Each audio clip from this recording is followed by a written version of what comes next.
وسلم على رسوله الكريم وعلى آله وأصحابه أجمعين اللهم صل على سيدنا مولانا محمد وعلى آل سيدنا ومولانا محمد وبارك وسلم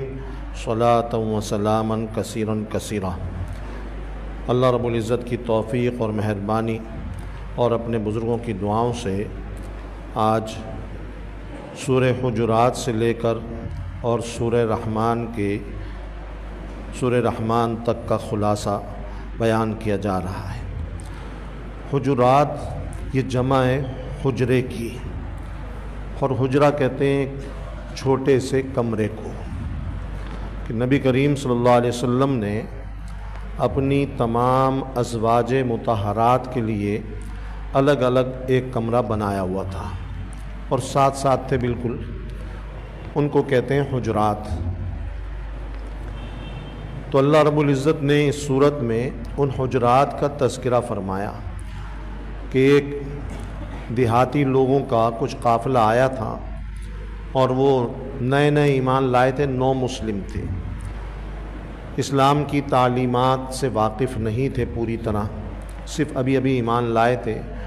تو وہ آپ کے پاس آئے، اور کچھ کام تھا، کچھ سیکھنے کے لیے یا کسی کام سے آپ کے پاس آئے، تو آپ کے حجرے کے باہر سے زور زور سے چیخنے لگے اور آوازیں دینے لگے آپ کو، آپ کا نام لے کر کہ آپ باہر تشریف لائیں، ہمیں آپ سے کام ہے، ملنا ہے۔ تو اللہ رب العزت نے اس کی ممانعت فرما دی کہ یہ طریقہ بلانے کا پیغمبر کو بالکل غلط ہے کہ باہر سے زور زور سے نام پکاریں اور آواز دیں، بلکہ مہذب طریقہ اختیار کریں کہ آپ کے آنے کا انتظار کریں۔ جب آپ فارغ ہوں گے تو خود ہی تشریف لائیں گے، پھر آپ سے بات کریں۔ تو اس میں اللہ رب العزت نے ان کے بارے میں فرمایا ان الذین ینادونک من وراء الحجرات اکثرهم لا یعقلون، کہ یہ لوگ جو آپ کو حجروں کے باہر سے پکار رہے ہیں، اکثر ان میں سمجھدار نہیں ہیں، عقل نہیں رکھتے، ان کو دین کی صحیح سمجھ نہیں، اس لیے پکار رہے ہیں۔ اور پھر آگے فرمایا اگر یہ خاموش رہتے، صبر کرتے اور آپ کا آنے کا انتظار کرتے تو یہ ان کے لیے بہتر ہوتا، تو انہوں نے غیر مہذب طریقہ اختیار کیا، تو اللہ نے اس کا بھی تذکرہ فرمایا، تو حجروں کا تذکرہ فرمایا، اس میں حجرات کا لفظ آیا، اس لیے اس سورت کا نام سورہ حجرات ہے۔ لیکن اس صورت میں دو قسم کے احکام ہیں، ایک تو نبی کریم صلی اللہ علیہ وسلم کا ادب اور احترام بہت زیادہ اس صورت میں واضح طریقے سے اللہ نے بیان کر دیا کہ آپ کا کیا مقام ہے اور کیا مرتبہ ہے، اور صاف یہ کہہ دیا کہ کسی چیز میں آپ سے پیش قدمی نہ کریں، آپ سے آگے بڑھنے کی کوشش نہ کریں۔ اور یہ پھر فرمایا کہ دیکھو جس طرح تم آپس میں بیٹھ کر ایک دوسرے سے بات کرتے ہو اور ایک دوسرے سے آوازیں بلند ہو جاتی ہیں، تو پیغمبر کو اپنے برابر کا مت سمجھنا اس بارے میں۔ وہ بہت اونچی ہستی ہیں، ان کا بہت اونچا مقام ہے، ان کے سامنے جب بات کرو تو پست آواز سے، آہستہ آواز سے بات کرنا، زور سے بات نہیں کرنا۔ کیوں؟ اللہ نے عجیب بات فرمایا کہیں ایسا نہ ہو کہ تم زور سے بات کرو اور تمہارے اعمال ضائع ہو جائیں اور تمہیں پتہ بھی نہ چلے۔ اب یہ بڑی عجیب سی بات ہے کہ ایک انسان کو پتہ بھی نہ چلے اس سے کیا غلطی ہوئی اور اس کے اعمال ضائع ہو گئے، اور زور سے بات کرنے میں کوئی نعوذ باللہ توہین کا ارادہ تو نہیں، بے ادبی کا ارادہ نہیں، تو اس میں کیسے اعمال ضائع ہوں گے؟ تو مفسرین نے فرمایا کہ اس طرح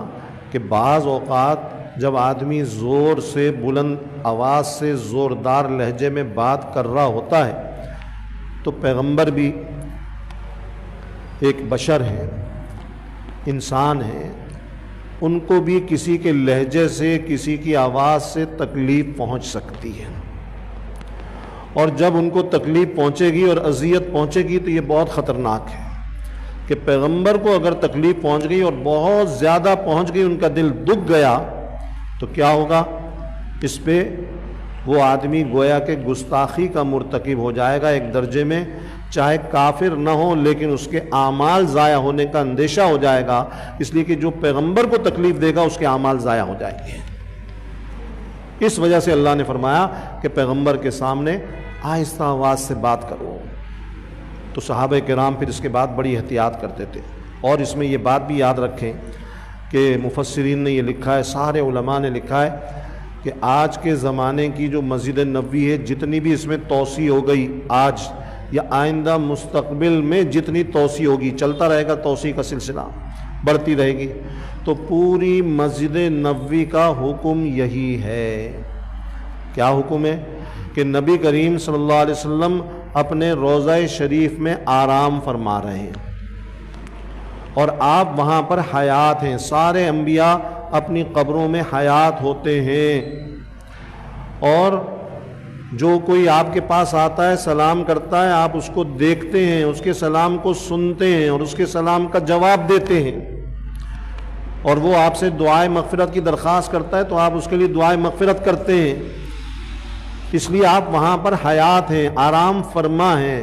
تو وہاں پر بھی جب مسجد نبی میں اللہ لے جائے، سب کو لے جائے، مجھے بھی اور آپ کو بھی اور سب کو، تو وہاں پر ذرا اس ادب اور احترام اور تقدس کا خیال رکھنا کہ پوری مسجد نبی میں کہیں بھی کوئی بات کرنی ہو نا کسی سے تو آہستہ آواز سے کرنا، بلند آواز سے، زور سے نہیں کرنا۔ پوری مسجد نبوی کا یہی حکم ہے۔ یہ نہیں کہ آپ کے روزے کے قریب بیٹھے ہوں ریاض الجنہ میں یا سامنے سے صلاۃ و سلام پڑھ رہے ہوں تو اس وقت ادب اور احترام کا خیال کریں، نہیں، وہ تو کرنا ہی کرنا ہے وہاں پہ تو، لیکن پوری مسجد نبوی میں کہیں بھی ہوں تو اس ادب کا، تقدس کا خیال رکھنا کہ بلند آواز سے بات نہ ہو، وہاں پر کوئی ایسا کام نہ ہو جس سے حضور اکرم صلی اللہ علیہ وسلم کی بے ادبی ہو اور آپ کے احترام کو نقصان پہنچے۔ اس کا خیال رکھنا بہت ضروری ہے۔ اس کے بعد دوسرا اللہ نے ایک حکم یہ دیا کہ آپس میں مسلمان ایک دوسرے کے بھائی ہیں معاشرتی اعتبار سے، تو یہ بھائیوں میں جو محبت اور الفت ہوتی ہے یہ خود بخود نہیں ہوتی، بلکہ کچھ کام ایسے کیے جاتے ہیں جس سے یہ محبت اور الفت برقرار رہتی ہے۔ اور اگر کوئی غلط کام کیے جائیں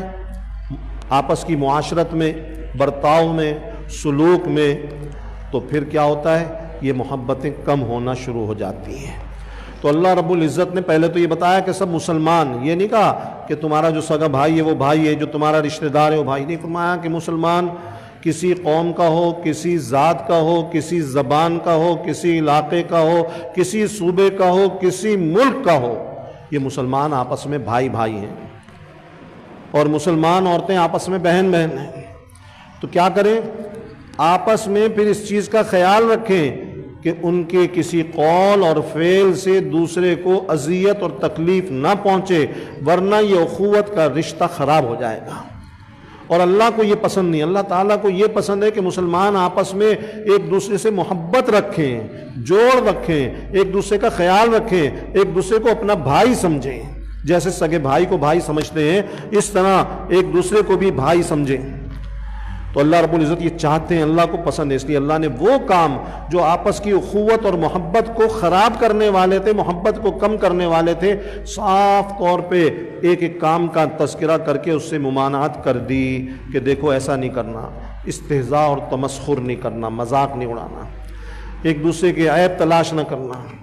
اور برے لقب سے نہ پکارنا، اور پھر اس کے بعد یہ کہا کہ بدگمانی نہیں کرنا، بدگمانی سے کسی مسلمان کے بارے میں بچنا، غیبت سے بچنا، کسی کی برائی نہیں کرنا۔ اور پھر اس کے بعد یہ بتایا کہ اللہ نے جو مختلف خاندانوں میں، قوموں میں اور قبائل میں تقسیم کیا ہے یہ تو آپس کی پہچان کے لیے ہے، اسی وجہ سے، ذات پات کی وجہ سے، قوم کی وجہ سے، زبان کی وجہ سے کسی کو کسی پر فضیلت اور فوقیت حاصل نہیں، حتیٰ کہ نبی کریم صلی اللہ علیہ وسلم نے تو صاف فرما دیا کہ کسی عربی کو عرب ہونے کی وجہ سے عجمی پر فضیلت حاصل نہیں،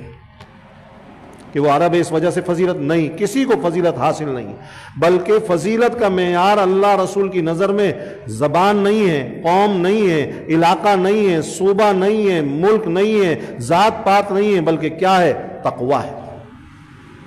کہ جس کے اندر تقوی، اللہ کا ڈر اور خوف زیادہ ہوگا، اللہ کی اطاعت فرمانبرداری زیادہ ہوگی، وہ اللہ کے نزدیک زیادہ فضیلت والا ہوگا، زیادہ اونچے مرتبے والا ہوگا۔ اس لیے زبان اور قوم اور نسل کی بنیاد پر ایک دوسرے کے اوپر اپنی فوقیت مت دکھاؤ، بڑائی مت جتاؤ، اس سے بچو، یہ گناہ ہے۔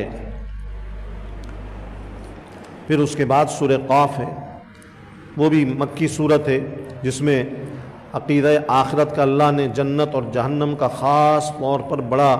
واضح طریقے سے تذکرہ فرمایا، جنت کی نعمتوں کا بھی اور جہنم کے عذابوں کا بھی۔ پھر اس کے بعد سورہ زاریات ہے۔ زاریات کے معنی ہے وہ ہوائیں جو اتنی تیز رفتاری سے چلتی ہیں کہ گرد اور غبار کو اڑا کر بکھیر دیتی ہیں، اسے کہتے ہیں زاریات۔ تو اللہ نے قسم کھائی ہواؤں کی، اور ہواؤں کی قسم کھا کر یہ فرمایا کہ قیامت ضرور آئے گی اور دوبارہ زندہ ضرور ہوگے۔ مشرکین مکہ اس کا انکار کرتے تھے، اس لیے اللہ نے اس کا تذکرہ فرمایا اور اس کے بعد کی زندگی کا اور پھر اس کے اندر حساب کتاب کا اور جزا سزا کا تذکرہ فرمایا۔ اسی طرح اس کے بعد سورہ طور ہے کہ اللہ نے کوہ طور کی قسم کھائی اور قسم کھا کر یہی فرمایا کہ دوبارہ زندہ کیے جاؤ گے، پھر حساب کتاب ہوگا اور پھر برے لوگوں کے اوپر عذاب آئے گا اور نیک لوگ جنت میں جائیں گے۔ اور پھر اس میں اللہ نے ایک بات یہ فرمائی کہ جو ایمان والے جنت میں جائیں گے اور ان کی اولاد بھی جنت میں ہوگی، تو اگر اولاد نچلے درجے میں ہوگی، ماں باپ اونچے درجے میں ہوں گے، اور اگر ماں باپ اللہ سے درخواست کریں گے، سفارش کریں گے کہ یا اللہ ہماری اولاد کو ہمارے درجے میں بھیج دے جنت کے، تو اللہ تعالیٰ اس کو قبول فرمائیں گے، ان کے درجے میں بھیج دیں گے۔ تو مسلمانوں کی شفاعت ایک تو جہنم سے نکالنے کے لیے بھی قبول ہوگی اور ایک درجوں کو بلند کرنے میں بھی قبول ہوگی۔ تو آپس کے جو خونی رشتے ہیں، ظاہری بات ہے کہ بہن بھائی ایک درجے میں، دوسرا بھائی دوسرے درجے میں، یا بہن دوسرے درجے میں، یا ماں باپ ایک درجے میں اور اولاد دوسرے درجے میں، تو یہ ایک محبت کا تقاضا ہے کہ وہ یہ چاہیں گے کہ ہمارے درجے میں آ جائے، تو اللہ رب العزت اس درخواست کو قبول فرمائیں گے، اسی درجے میں ان کو پہنچا دیں گے۔ اس کے بعد سورہ نجم جو ہے وہ ستارے کو کہتے ہیں، اور اللہ نے ستارے کی قسم کھا کر یہ فرمایا نبی کریم صلی اللہ علیہ وسلم کے بارے میں کہ یہ جو تمہارے پیغمبر ہیں یہ اللہ کی طرف سے بھیجے گئے ہیں، اور جو باتیں کہہ رہے ہیں وہ اپنی طرف سے من گھڑت باتیں نہیں کر رہے، یا گمراہی کی وجہ سے، جس طرح یہ لوگ کہتے ہیں کہ گمراہ ہو گئے نعوذ باللہ، یا ان پر جادو ہو گیا یا دماغ چل گیا نعوذ باللہ، اس وجہ سے یہ ایسی باتیں کر رہے ہیں، تو اللہ نے فرمایا سب جھوٹ ہے، بکواس ہے، یہ جو کچھ کہہ رہے ہیں وہ اللہ کی طرف سے وحی آ رہی ہے، وحی کی بنیاد پر کہہ رہے ہیں، اور یہ اللہ کا پیغام ہے جو لوگوں تک پہنچا رہے ہیں، ان کی اپنی طرف سے بنائی ہوئی کوئی بات نہیں ہے۔ تو اللہ نے یہ قسم کھا کے ستارے کی یہ ارشاد فرمایا، وحی کا تذکرہ فرمایا۔ یہ وہ پہلی صورت ہے سورہ نجم جو نبی کریم صلی اللہ علیہ وسلم نے اللہ کے حکم سے علل اعلان سارے لوگوں کو جمع کیا، مکے کے اندر مسلمانوں کو بھی، مشرکوں کو، کافروں کو بھی، اور سب کو یہ سورت پڑھ کر سنائی، اور اس کے آخر میں سجدے کی آیت ہے، اور آپ نے وہ آیت سجدہ پڑھی تو جتنے آپ کے ساتھ مسلمان تھے انہوں نے بھی سجدہ کیا،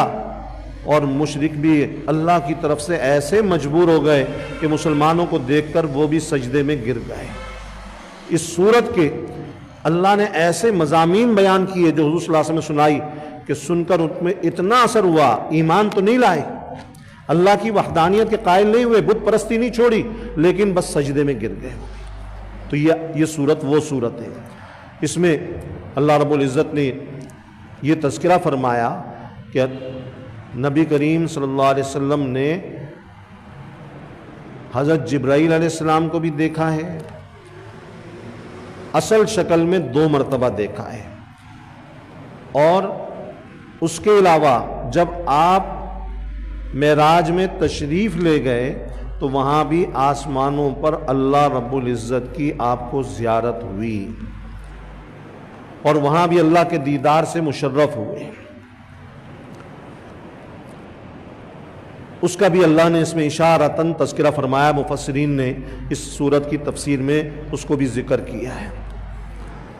اس کے بعد سورہ قمر ہے۔ قمر کہتے ہیں چاند کو۔ اس میں واقعہ پیش آیا کہ مکے کے لوگوں نے ایک دفعہ جمع ہو کر آپ سے مطالبہ کیا، عجیب و غریب قسم کے مطالبے کرتے تھے کہ آپ چاند کو 2 ٹکڑے کر کے دکھا دیں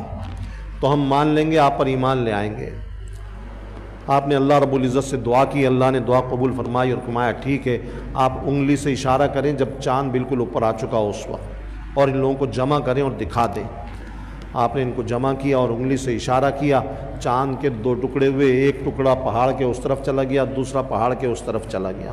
اور وہ حیرت سے دیکھ رہے تھے،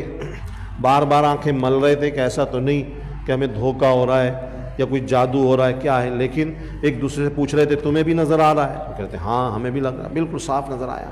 اس کے بعد وہ چاند کے دونوں ٹکڑے واپس آئے اور آپس میں مل گئے۔ تو آپ نے فرمایا اب تو دیکھ لیا، لیکن انہوں نے ایمان نہیں لانا تھا۔ ضد اور عناد کا کوئی علاج نہیں ہے، ہٹ درمی کا کوئی علاج نہیں ہے۔ سب کچھ دیکھ کے بھی وہ ایمان نہیں لایا، کہا نہیں یہ تو آپ نعوذ باللہ جادوگر ہیں، آپ نے جادو کے زور سے ہماری آنکھوں پہ جادو کر دیا تھا، اس لیے ہمیں ایسا نظر آیا، حقیقت میں کوئی چاند کے 2 ٹکڑے نہیں ہوئے۔ انکار کر دیا۔ اس کے بعد نبی کریم صلی اللہ علیہ وسلم نے فرمایا کہ اچھا جو مکے کے باہر سے قافلے آ رہے ہیں نا، رات کا ٹائم تھا، صبح جب وہ آئیں گے ان سے پوچھنا، دیکھنا فلاں قافلہ آئے گا، اس سے پوچھنا۔ ایک قافلے والے آئے صبح، ان سے پوچھا کہ تم نے دیکھا؟ انہوں نے کہا ہم نے بھی بڑا عجیب منظر دیکھا، رات کو چاند کے 2 ٹکڑے ہوئے اور دونوں ادھر ادھر چلے گئے، پھر واپس آ کے مل گئے۔ دوسرا قافلہ آیا، اس سے پوچھا، انہوں نے کہا ہم نے بھی دیکھا۔ انہوں نے ایمان لانا نہیں تھا، لوگ تصدیق کر رہے تھے لیکن وہ ایمان نہیں لائے۔ تو اللہ نے اس سورت کے اندر پہلی آیت میں اس کا ذکر فرمایا، اقتربت الساعۃ وانشق القمر، کہ چاند کے 2 ٹکڑے ہو گئے، اور فرمایا اس قیامت قریب آ گئی ہے کہ یہ معجزہ دکھا دینا، یہ حضور صلی اللہ علیہ وسلم کا معجزہ ہے شق قمر۔ اس سے اب یہ سمجھ لیں کہ اللہ تعالیٰ فرما رہے ہیں کہ اب قیامت قریب ہے، یہ ایمان نہیں لاتے نہیں لائیں، قیامت کے بعد ان کا حساب ہوگا، دوبارہ زندہ ہوں گے اور جہنم میں ڈالے جائیں گے۔ یہ جو چاند کے 2 ٹکڑے کرنے کا جو واقعہ ہے، معجزہ ہے، کتابوں میں لکھا ہے کہ ہندوستان کی تاریخ، ایک کتاب لکھی گئی ہے تاریخ کے بارے میں، تاریخ فرشتہ اس کا نام ہے۔ اس میں لکھا ہے کہ اس زمانے میں بھی ہندوستان میں مختلف اسٹیٹ تھیں، راجہ ہوا کرتے تھے، نواب ہوا کرتے تھے۔ تو گوالیار آج بھی ایک علاقہ ہے، وہاں کے راجہ نے اس کو اپنی آنکھوں سے دیکھا اور پھر اپنے سارے عمائدین سلطنت کو جمع کر کے بھی دکھایا اور بتایا اور کہا اس کو لکھ لو، نوٹ کر لو،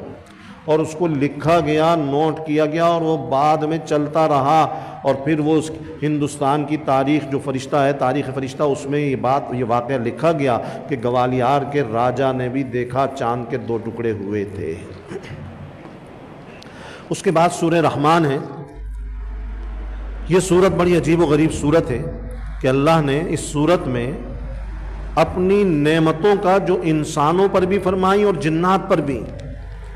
ان نعمتوں کا ذکر فرمایا اور بے شمار نعمتیں یاد دلائیں، اور مخاطب کر کے فرمایا کہ تم دونوں میری کون کون سی نعمتوں کو جھٹلاؤ گے۔ انسانوں کو بھی خطاب کر رہے ہیں، جنات کو بھی خطاب کر رہے ہیں۔ اس سورت کا نام رحمان، جو پہلا لفظ ہے الرحمن علم القرآن، کہ رحمان وہ ذات ہے جس نے قرآن سکھایا اور انسان کو پیدا کیا اور اس کو بیان سکھایا۔ چونکہ مشرک جو تھے، مشرکین مکہ، ان کو رحمان کے لفظ سے چڑ تھی، ان کو تکلیف ہوتی تھی رحمان کے لفظ سے، اور وہ رحمان کا انکار کرتے تھے کہ ہم نہیں مانتے کسی رحمان کو، کوئی رحمان نہیں ہے۔ تو اللہ رب العزت نے اسی نام سے اس سورت کو شروع کیا، اور رحمان کی جو قدرتیں ہیں اور رحمان کے جو احسانات ہیں اور رحمان کی طرف سے جو نعمتیں دنیا میں ہیں اور جو جنت میں نعمتیں ملیں گی، ان سب کا تذکرہ فرمایا۔ اس کی رحمتوں سے اور نعمتوں سے کائنات بھری ہوئی ہے، تو بتا دیا کہ رحمان وہ ہے، دیکھ لو تم اپنی آنکھوں سے مشاہدہ کر لو کہ ساری دنیا میں اس کی رحمتیں اور نعمتیں اور قدرتیں موجود ہیں۔ تو جو ایسا قادر ہے، ایسا خالق ہے، سب کچھ دنیا میں وہ کر رہا ہے اور چلا رہا ہے، تو عبادت کے لائق بھی وہی ہے اور عبادت کا حقدار بھی وہی ہے، اس لیے اس سورت کا نام سورہ رحمان رکھا گیا۔ الحمدللہ رب العالمین والصلاة والسلام علی سید الانبیاء والمرسلین ربنا اتمم لنا نورنا واغفر لنا انك على كل شيء قدير رب اجعلني مقيم الصلاة ومن ذريتي ربنا وتقبل دعاء ربنا اغفر لي ولوالدي والمؤمنين يوم يقوم الحساب رب ارحمهما كما ربياني صغيرا. یا اللہ ہم سب کے کل گناہوں کو معاف فرما، تمام خطاؤں سے درگزر فرما. یا اللہ جتنے بھی یہاں پر بیمار ہیں، زخمی ہیں، اور یا اللہ غزہ کے اندر جو بیمار زخمی ہیں سب کو شفائے کاملہ عاجلہ نصیب فرما، سب کے علاج کا غیب سے بندوبست فرما، سب کی تکلیفوں پریشانیوں کو دور فرما. یا اللہ امت میں وحدت یکجہتی جوڑ پیدا فرما. یا اللہ ایک دوسرے کے حقوق کا خیال رکھنے کی توفیق عطا فرما. حق تلفیوں سے، ظلم اور زیادتیوں سے بچا. بڑوں کا ادب، چھوٹوں پہ شفقت کی توفیق عطا فرما. اور حقوق العباد میں یا اللہ جتنی بھی چیزیں حق تلفیاں کرنے والی ہیں، ایذائیں دینے والی ہیں، قولی ہوں فعلی ہوں، ان سب سے بچنے کی توفیق عطا فرما دے. سارے غلط کاموں سے ہماری حفاظت فرما لے. زبان کی، نظروں کی حفاظت کی توفیق عطا فرما، کانوں کی حفاظت کی توفیق عطا فرما، کامل تقوی نصیب فرما، اتباع شریعت، اتباع سنت والی زندگی نصیب فرما. دنیا بھی اچھی فرما، موت بھی اچھی فرما، حسن خاتمہ، کامل ایمان پہ خاتمہ نصیب فرما. اور اس مہینے کی کامل رحمتیں اور نعمتیں بھی نصیب فرما. اور اس مہینے کی کامل مغفرت ہم سب کو، پوری امت کو عطا فرما. بغیر حساب کتاب کے جنت الفردوس نصیب فرما. جن لوگوں نے، مردوں نے، عورتوں نے دعاؤں کی درخواست کی ہے، میرے پیارے اللہ سب کی دعاؤں کو آپ کی بارگاہ میں پیش کرتے ہیں. آپ سب کی دعاؤں کو قبول فرما لیجئے. سب کی تکلیفوں، بیماریوں، پریشانیوں کو دور فرما دیجئے. اور سب کی مشکلات کو آسان فرما دیجئے. سب کے مسائل کو حل فرما دیجئے. سب کو چین و سکون، امن و عافیت والی زندگی نصیب فرما. سب کی جائز مرادوں اور حاجات کو اپنے فضل سے جلد پورا فرما. وصلی اللہ تعالی علی خیر خلقی محمد وعلی آلہ وصحبہ اجمعین. آمین.